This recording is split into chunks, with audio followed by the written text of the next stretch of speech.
Paano ba 'to? Hello?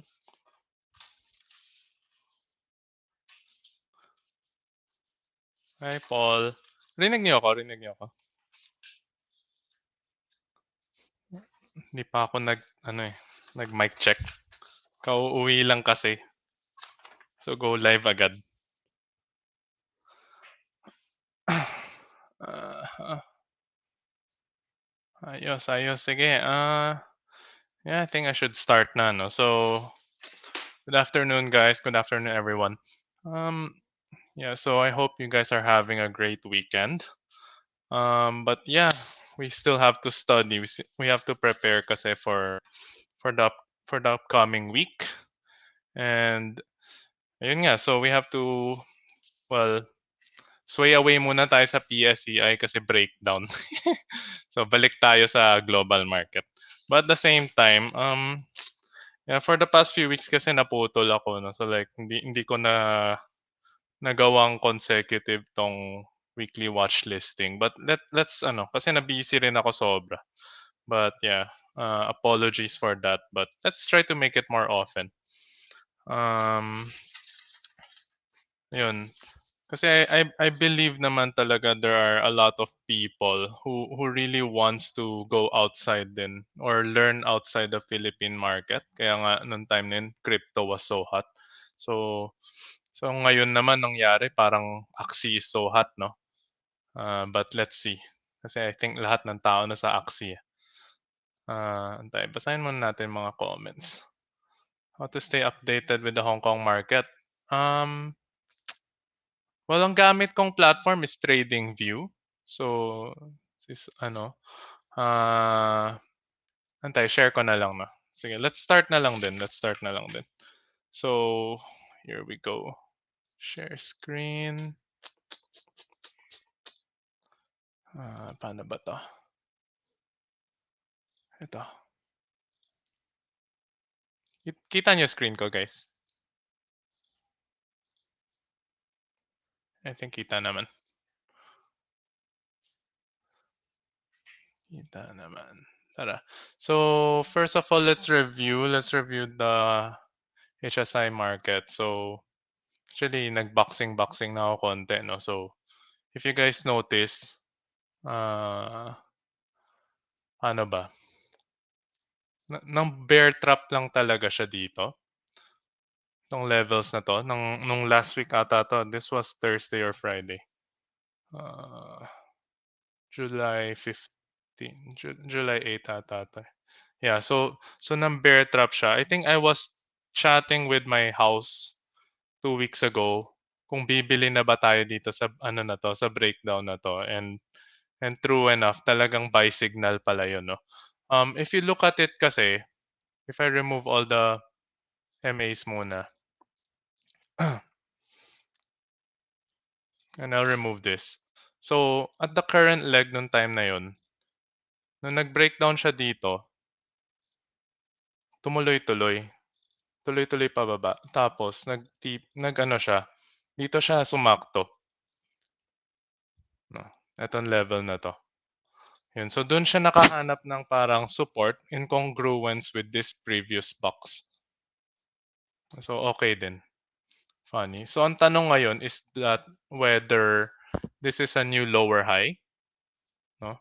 Or not, diba? Or it will consolidate then make a new higher low. But if we combine that box,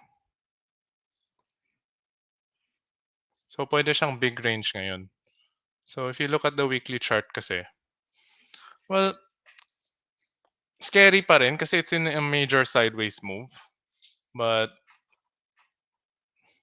ano ba? Well, we just have to be careful. We're not trading the big stocks naman. So we're trading those uptrending moves din. So there's always an outlier. And funnily enough, last week nung nagbe-breakdown lahat, ang daming outlier plays. So like itong stock 710, tuwang-tuwa nga ako dito eh. So nasakyan ko to. So nung nalalaglag lahat siya, lumilipad. So sabi ko, bahala na, bira na lang. Kasi late yung buy ko dito. Kaso swerte konti, ayun. But napabenta tayo dito, eh. So, okey lang. Dito tayo nagbenta. End of day ko na kasi in-execute. So, okey lang 'no, kasi we were still up parang what, 20%, not bad. Ayun, ano tayo? Sige. So, I think I saw some questions. Ano broker ko? Oh, wait, how long have I been trading the Hong Kong market?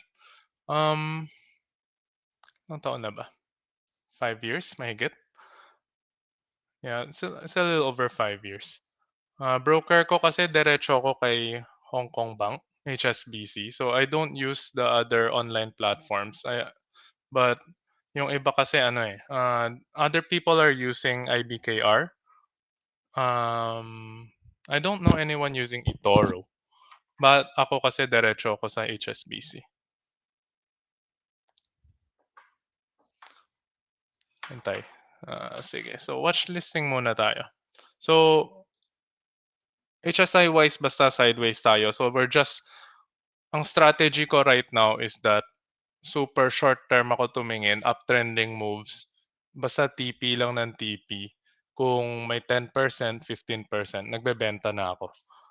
Minsan bonus, kaso minsan malas din, 'di ba? So there are losses as well. Hindi tayo laging nananalo. Meron din tayong isang talo last week, malaki-laki rin 'yun kasi minalas tayo. Ayun, so ang strategy ko, which I always say back then din, is that I only look for momentum in the weekly chart. Okay, so I don't mind buying high kasi I truly think na I'm buying high but I can sell higher. Gano'n yung strategy ko. So, weekly chart, longer time frame, momentum siya, but I'm always looking for swing opportunities in the daily time frame. But sometimes I trade pure momentum. So kung breakout, breakout talaga. Ayun. So ito yung finilter ko. So parabolic move, so RSI above 70 on the weekly time frame. Antay, kita niyo ba yung sinishare ko? Kita, no? Sorry, kinakapa ko pa talaga 'tong StreamYard, eh. So weekly time frame, RSI above 70, wala 'tong kuwenta, ewan ko bakit may ganyan lagi. So so ito yung lumabas, itong lahat 'to, okey. So hindi ko siya lahat tinitingnan, and actually it's a lot more. Also I further, filter it because I don't like trading stocks below 2 billion market cap. For me kasi minsan dun ako nadadali, sobrang sobrang butas-butas yung stock na yun, and then parang, bigla na lang magugulat ka na, alam niyo naman, so sa Hong Kong market there's no ceiling, there's no flooring, and minsan talaga magugulat ka -30% and that's nothing. Ayun. So ito yung mga na-filter natin, and well, actually kanina tiningnan ko na 'to 'no. So ang ginawa ko, nilagay ko na dito. Okay, so iisa-isahin na lang natin 'to ngayon, ayun. So from there, sinulat ko na lahat 'to, tapos gagawa na tayo ng trade plan. Tayo, napaos na ako.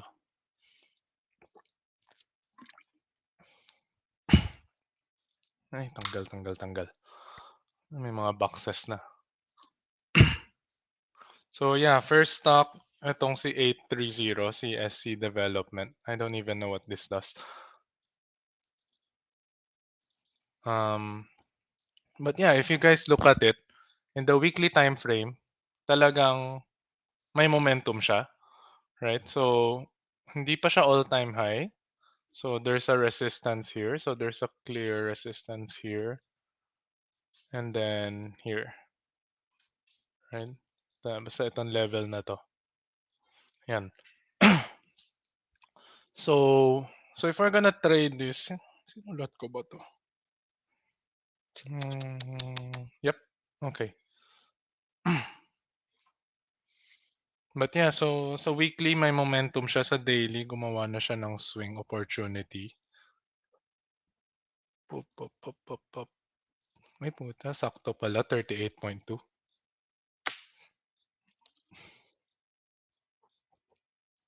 Galing ah. Well, it's a bit late na. I don't expect it to go back to 156, no? So, well, even if it goes back, ayoko na siya pag bumaba pa siya. So, right now, maganda siya sa level na 'to. Nag-support pala siya dito sa forward fib na 150, 38.2 at 156. And yeah, so it created a range. It created a new range here. So so it's up to you if you want to buy it. I think this is a good buy at this level, no? Itong level na 'to. So on Monday, I might look at this closely. I'll set my alerts na. Ano ba 'to? No, I'll set it here. And I'll set it here. So easy cut kasi for me. So even if I buy it on open 174, maybe 175, it's only 3% risk. Whereas if it breaks out at tumuloy, kahit sabihin natin itong $2 resistance, that's already 15% or 14%. So I think this is a very good risk reward ratio. Pwede to.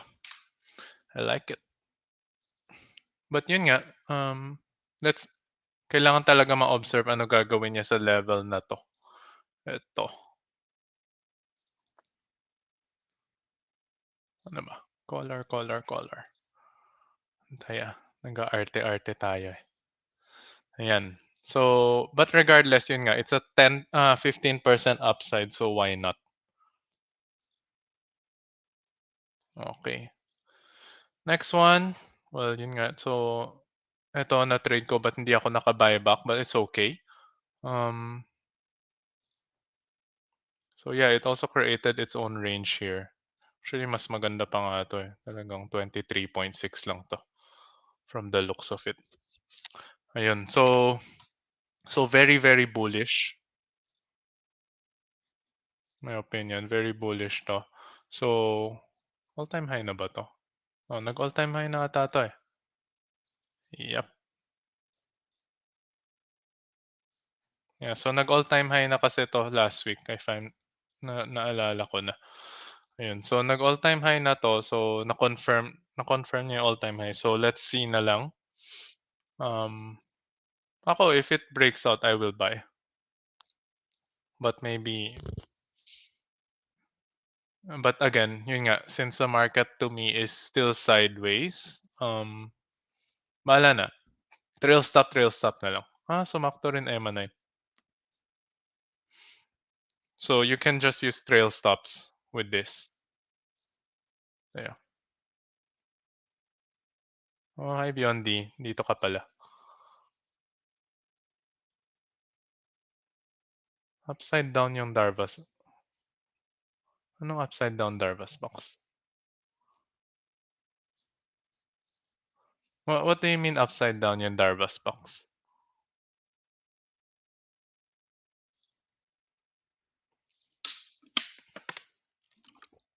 Upside down ba yun? I think it's just a box. Ayun. But yeah, so if this breaks out, we can buy this. But again, you have to be careful kasi syempre, ano ba? Parang tuloy-tuloy na yung run up eh. Minsan even for me, uh, it's a bit scary, 'di ba? You have to be more cautious. That's why I personally love to trade the swings. So sayang hindi ko to na spot, but like yeah, hindi ko siya nalagyan kasi ng mga alerts eh. I usually put alerts because I tend to not look at the apps or the stocks the whole day. Ganun. So yeah, I just keep setting alerts kaya hindi na ano. Para pag nag-alert siya, execute na lang tayo ng execute. All right. Tara, let's look at this. Oh yeah, ito nasilip ko kanina. Sobra kong ewan ko, parang nagagandahan na natatakot. So, gumagawa siya ng range dito after like a breakout, like a massive gap up here. So, so it's not yet all-time high. It's actually very bad pa. No. Ah, so buksan na lang natin tong mga ano. So it's still coming from a downtrend, but it broke out from its MA 200. And this is the weekly chart, no? But again, just have to be careful with it. I like the fact na it's creating a very small range here. This is only a 2 or 3% range eh. Nasukat ko na to eh. You know, so it's only 2.20, 2.2% range. So, kung mamili ka dyan, parang pag natalo, cut, di ba? Ganun. So, cut ka na lang kaagad. Ganun. But I like the fact na maliit yung range niya. So, parang bull flag siya, di ba? Super bullish flag. So, so ayun. But of course, you can also choose to buy the breakout na lang. Definitely much safer. No? Kasi ang upside mo dito, ito eh. Ito na yung next, oh.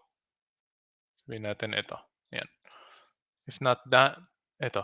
Hindi, ang laki ng upside mo sobra. So, kahit you buy the breakout, ito maliit na. Well, ito talaga mas okay. Hindi ko pala nasukat ng sobrang ayos. But ayun. Ano, oh yeah, actually nagde-descending rin siya, no? So kung ma-break niya 'to, they'll be very bullish. Yan. So descending bullish flag pattern siya. So let's see.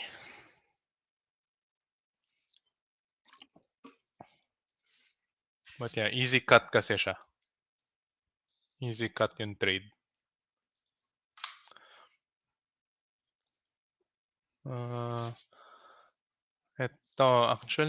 This is a semi-big cap. So si Sunny Optical. But paano ba? Kasi maganda yung ginagawa niya eh, kaya nilagay ko siya. Actually, ito, wala to sa watchlist. Hindi siya sumulpot dito. But like, tumingin lang rin ako ng mga big cups kanina. So, sumili pa ako konti. Nagaganda na ako. Kasi may ladderized na siya paakyat. If you guys notice. Antay delete ko muna to. Ah, sorry kung may mga drawing na. Kasi I did some studies na kanina eh. So yun nga, so if you guys notice, meron na siyang series of boxes, 'di ba? Pangit, ano ba 'to? Yan. So dito, actually you can draw it even smaller. Kahit dito tayo mag-start. Yan oh. So meron na siyang mini uptrend leg dito. And this is also may big move niya is also uptrend. So kung itong babasehan mo, uptrend talaga siya. So this is all right. Weekly chart, yeah, all-time high place kasi siya. Nasa all-time high area. Okay, so delete ko muna yung mga boxes. Ayun, so bakit ko siya nilagay? Because it's like a semi-trend follow move to me. Kaso nasira kasi yung trend niya. But like if you look at it, 38.2 lang din siya sinalo. And that's given na nag-breakdown na si HSI. Kaso siya, buhay pa rin. Again, ito si Sunny Optical, semi-big cap to. So if you guys have like lots of cash, pwede to. Kaya niyang kainin yung volume niyo. As in, kayang-kaya. Okay, so yun yung bakit ko siya nilagay lang dito. Ang concern lang syempre is that tutuloy pa ba yung uptrend or not. But again, madali siya i-cut kung hindi man tumuloy, no? So tanggalin ko lang yung fib. Yeah, and if you look at the weekly chart, uh, it's a bit struggling, but let's see if it will find a base here in this level. Kung itutuloy niya yung uptrend niya. If not, then hindi wala, di ba? That means ano siya, magsa-sideways muna siya dito sa level, sa big box niya na to. Ayun. Ito actually,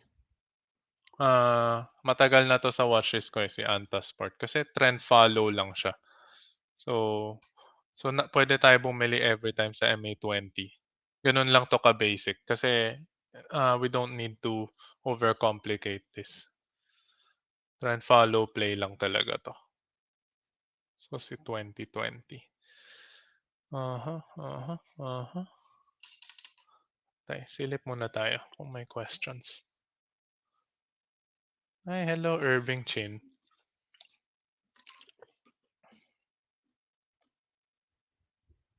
May short din po ba sa Hong Kong market? Um, yeah, you can short. You can short the Hong Kong market. But ako I don't eh. I don't bother shorting for now. For now. Tsaka na kasi I think one niche setup is good enough to be profitable. There. Pam, pam, pam, pam. Ayan. So next stock that I'm looking at is this. So si GenScript Bio 1548. But paano ba?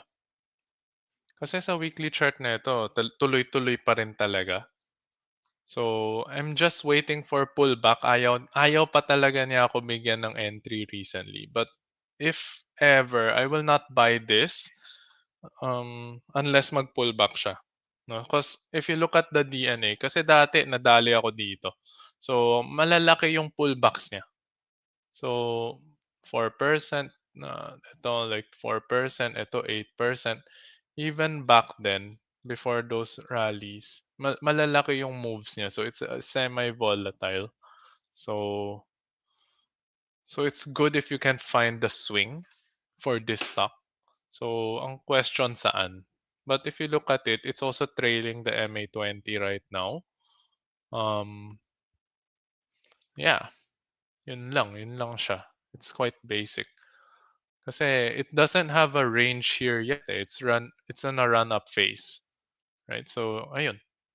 Eto nung time na yun naman, if you look at it, ganyan lang siya. Oh. So, bumalik siya sa box bottom dito kung nakabili ka or you just buy the midpoint of that level. Diba? Easy.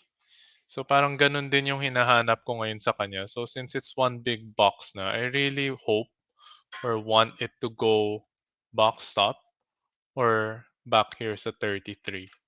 Dun ko siya tinitingnan. I prefer box top para confluence niya with MA20 para tuloy-tuloy pa yung uptrend niya. So parang ganito yung box formation niya. Hindi natin kasi pwede pangunahan yung stock, but if you look at it, pwedeng ganyan yung story niya. Diba? Tapos tutuloy-tuloy siya. Or if not, yun nga, gaganito siya. But yeah, we don't need to rush into it. Let's just set our alerts just in case. Ayun, ganun-ganun lang tayo. Para pag dumating yung chance, makakabili tayo. But yeah, I'm not planning to buy this kapag nagtuloy-tuloy pa yung breakout niya. I don't want to. It's too risky for me.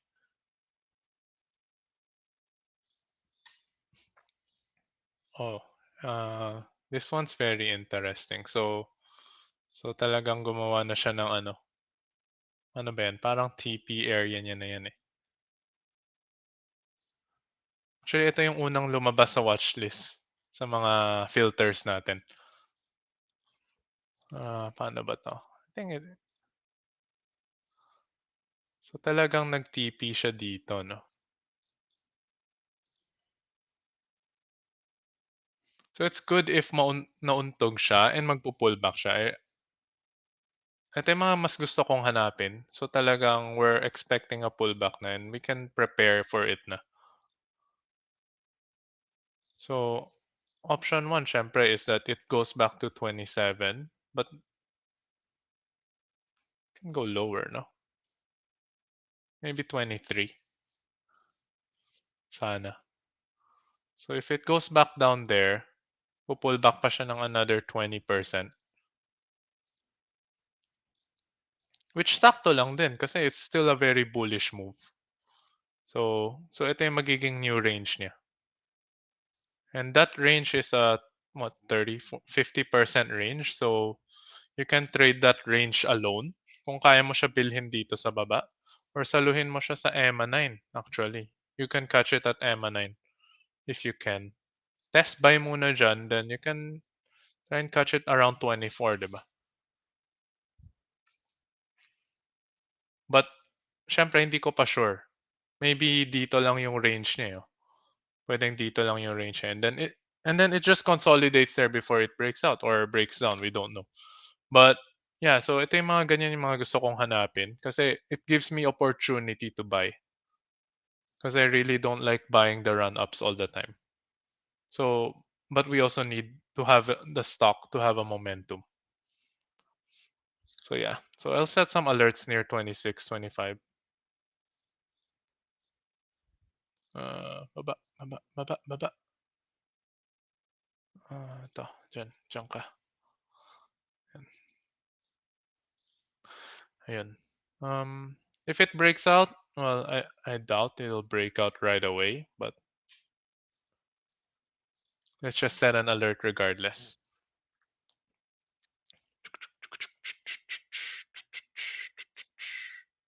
Saan ba itong monthly chart? Ay, ang ganda pala sa monthly chart. Oh, text yan ah. Ganda. Yeah. So imagine you if it's in the is if it's even in a longer time frame like monthly chart tapos ganyan siya ka-bullish, you're expecting talaga na you can trade a range within that smaller time frame eh. Hindi siya basta-basta mamamatay. So so makahanap lang tayo ng magandang range dito where it will probably move. And you can trade that range 10 to 15% in out. I'm pretty sure everyone's contented with that na. Uh-huh, uh-huh. Yeah, let's move. Ano to? Bakit ko nilagay ito?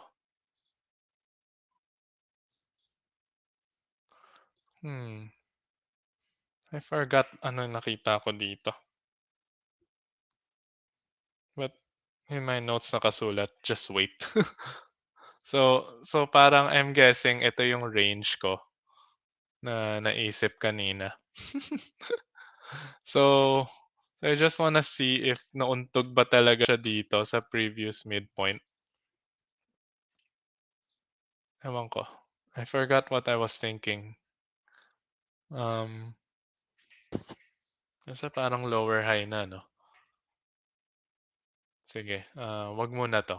Delete, delete. Ah,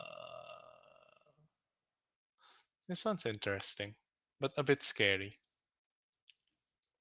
So very bullish on the weekly, but parang for me too bullish kasi 1, 2, 3, 4, 5 days of run up at 30%. So 30% in 5 days. It's a bit slow, but baka kasi bigla na lang akong bentahan pag bumili ako. And it's not yet on an uptrend. It's still just reversing. So this is your TSL level. So very, very crucial. Mabasag na yan. Ano iniisip ko dito? So late. Nakasulat sa notes ko. It's already late. So pull back muna. So I probably am looking for a pullback here. So I'll wait for a pullback. Unless tumuloy pa, but again, pag tumuloy pa, this is your TSL level at 9.6. So is it really worth it to trade it? Parang hindi na, 'di ba? So it's like a 1:1 ratio. Um Actually even worse. So so pass muna dito, but at the same time hindi pa siya patay. So because talagang it's already moving upwards. So a better way to look at this is we want to wait on the next swing entry. So kung ano yung pwede niyang gawin. Kaya ko siya nilagay dito. Actually, yung pinaka-bullish ko lang na idea is ito, and ito. The rest are, I'm still waiting if you guys look at it. So kahit finilter ko na siya, I'm really, ito rin, I'm semi-bullish. Yeah. So hindi lahat ng pinili ko kailangan ma-trade kaagad. It's more on you're already trying to anticipate but not like you're trying to forward think a bit on what it can do, but okay lang magkamali, 'di ba? Parang gano'n. Saan na ba tayo? Ito, tapos na tayo dito. Sorry, ang dami ko ng pinandro-drawing kanina. So, iwan ko na lang rin.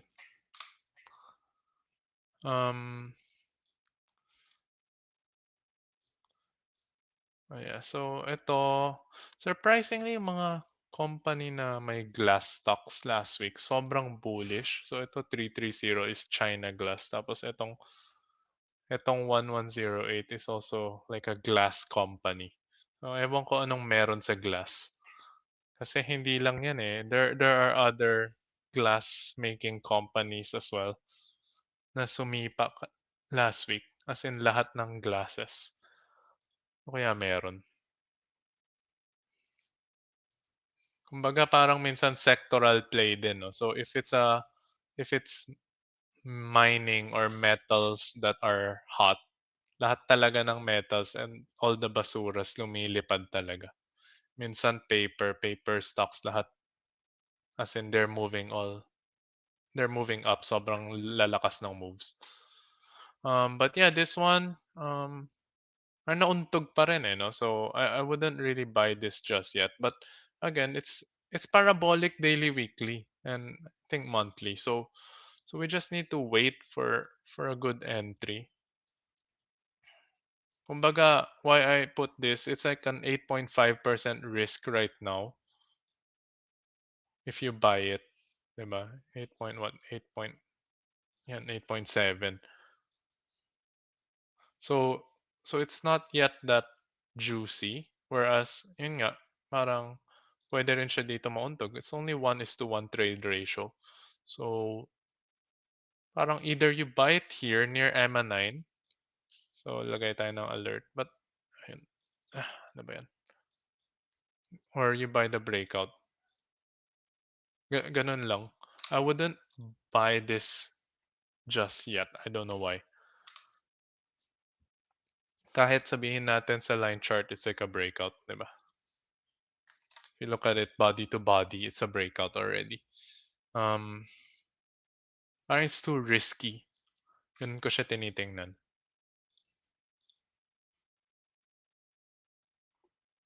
Kasi this whole area is a seller's area if you look at it. So either you buy it just a little bit cheaper or you just wait for a sure thing na kunyari dito ka bumili. Mas sure eh. Diba? Kasi wala ka ng harang ulit. Breakout all-time high na ulit yan. Ayun. So, hopefully, nagigets nyo, no? Antayan, hindi ko nababasa yung mga comments kung meron man. Kasi isa lang screen ko eh.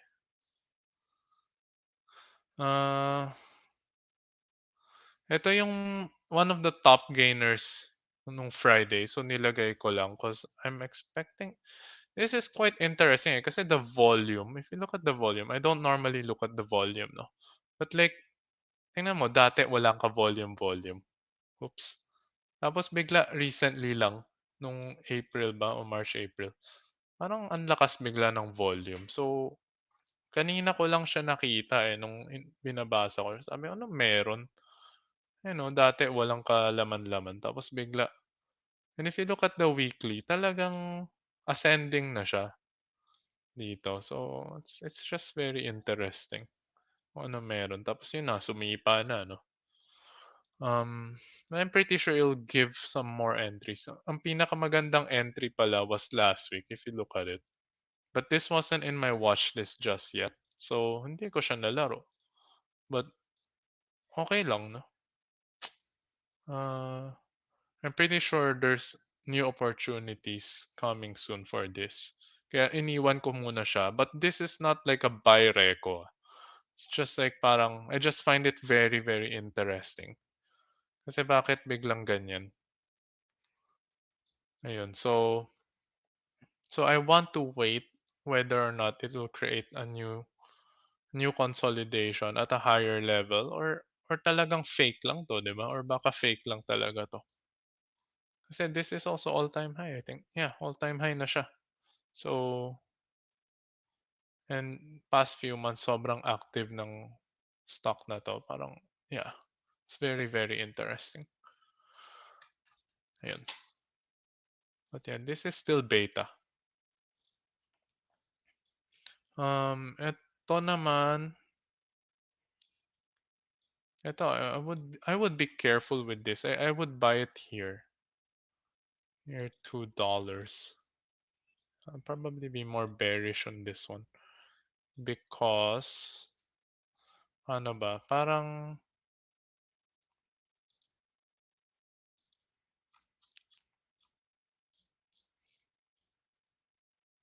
ano ba? I think because nagpakita na yung sellers dito sa level na to. Araw dito no. And hindi pa siya gumagawa ng new high. And at the same time, pwede talagang bumalik dito in this range, in this previous consolidating range. So either it goes back here at 230. Ito na lang, akyatin ko na lang 'to. So it might it might move in congruent with your MA20 or it can go lower. Go lower. But at the same time, pwede rin naman hanggang dito lang. Talagang dito siya. Ito yung bagong range niya. So we have to observe. Kaya parang ako I'm usually on the bearish side of things. So kaya hmm, but yeah, let's see. Let's see if this is your new trading range. Kasi if it is, then it's at the same time it's not an easy cut because it's 320 to $3. That's 11%. So hindi ko siya mabili-bili agad even if I want to. But yeah, pababa din tong RSI mo. Ang RSI mo pababa na, no? So unless mabasag niya, then gumawa siya ng umakyat na ulit, then I'll wait for it to go back to 2. But if it goes back to 2 naman, magiging matagal to konti. But hindi naman sobrang tagal, couple of weeks kasi 1, 2, 3, 4 straight weeks of moving up. Minsan grabe yung galaw ng Hong Kong, no? Imagine mo 4 weeks from what 40 cents to $3. That's 800% in 4 weeks. So 800% in 4 weeks, well, kano ba yun? Kung may kahit $100,000, grabe ah. Bilang sokaw talaga. Grabe.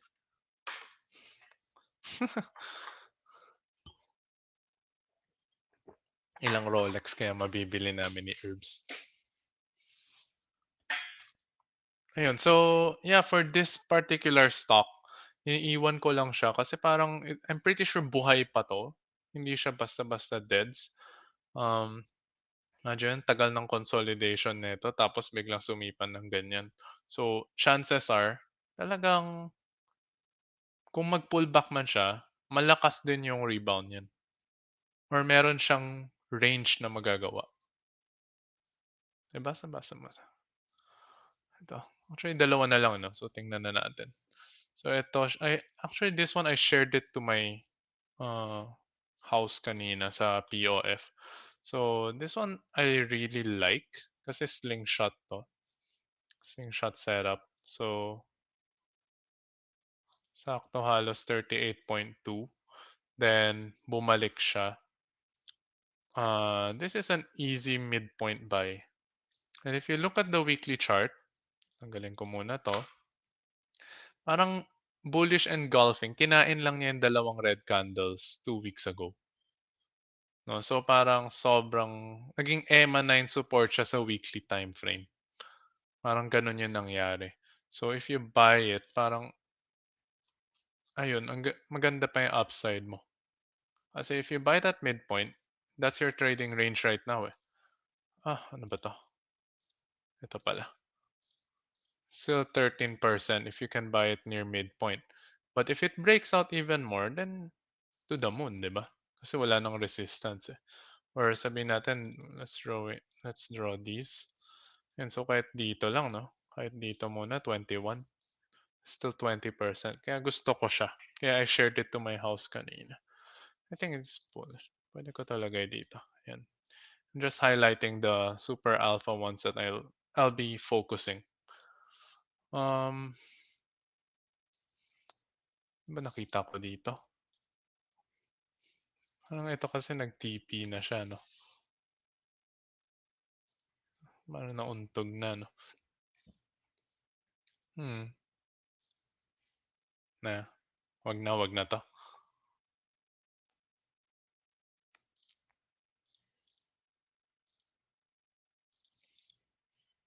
Ayun. So, yun lang. I think we've covered mga napili ko. Hello from Qatar. Hi. Hello, hello. Antay. Ayan. So, actually, hindi ko... I have to admit, no, sa Hong Kong market, I'm very, very picky with my stocks as well. Hindi ko makikita lahat. I cannot see all the stocks out there. Marker. Lagi kong pinipili yung momentum lang on a longer time frame. But again, if you guys have stocks na gusto niyo tingnan ko, ayun, so just shoot me a message or paano ba? Paano ba namin kayo keep in touch? Yeah, you can PM me directly or you can email us dun sa foundation. Admin at found. Wait, let me find our email.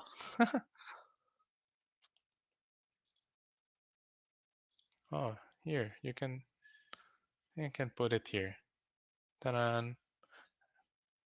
foundation mail. Ito ba yun? I think it's that one. Ito, yeah. Just shoot me a message for now. Hanapin ko yung mga email namin. Ayun. So, doon nagtatapos yung session today.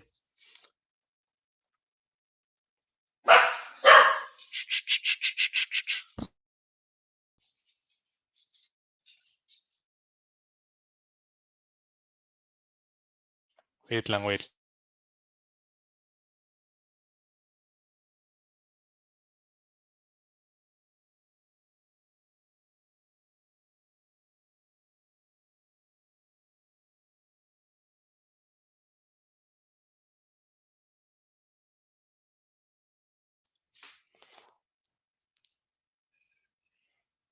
Yeah, so okay na tayo, no? So if there's no more questions, then that's about it. Good luck, guys.